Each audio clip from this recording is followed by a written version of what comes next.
Today we're going to check out the Weber Genesis E-330 and do a review after the first cook.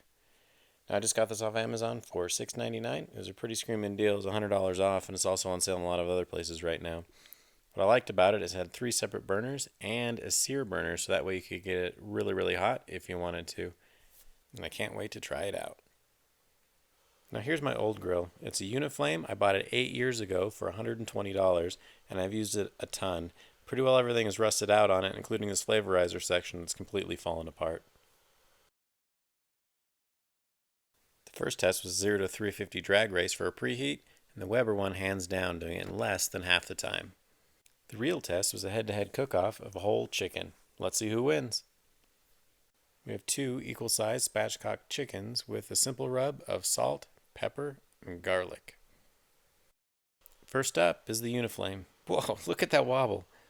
So we got to put this one in thighs in because we only have 2 burners, so we can't cook it evenly on both sides. That also means that we're going to have to flip it around and move it around more during the cook. But I've been cooking on this for years, so that shouldn't be any big deal. I've got it down to a science. Now on the Weber E-330, they have 3 burners, so I can put the outside burners on, leaving the inside burner off, and it should be able to cook evenly on both sides. Now, I've never used it before, so I'm not really sure, but that's the plan for now. Back on the UniFlame, after about 20 minutes, it's time to flip it around, so that way we can cook the breast meat and the thigh meat and keep the cook about as evenly as possible.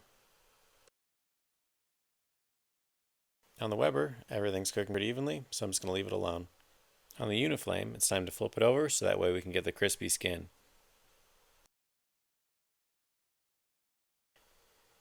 On the Weber, I'm going to make sure things aren't sticking, so I'm going to try to move this chicken around a little bit.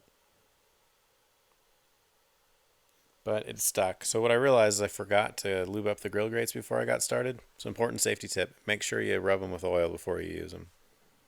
It's pretty windy when I was doing this cook, and one of the burners kept blowing out. So I called Weber the next day, and what they told me is you need to turn on the tank for full 60 seconds before you turn on the burners to make sure everything gets pressurized.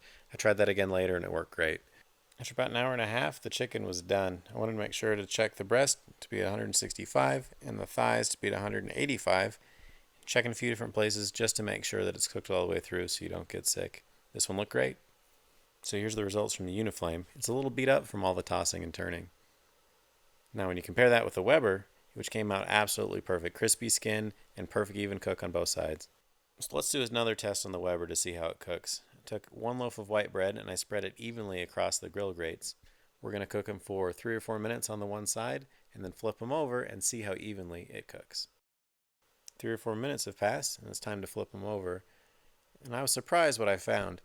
As you flipped them over, each one was a beautiful golden brown, and it was actually very even.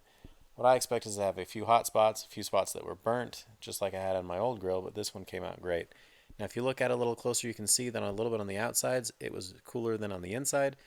This grill is well worth the $800 retail price. This is what you pay for, that beautiful, even cooking. So the Weber won by a landslide. Now I expected the UniFlame to do a lot better because I had cooked on it so much and had never cooked on the Weber at all. But since it was such a great grill, it was hard to beat. So we won't talk about what happened with the UniFlame. But if you like what you see, don't forget to subscribe.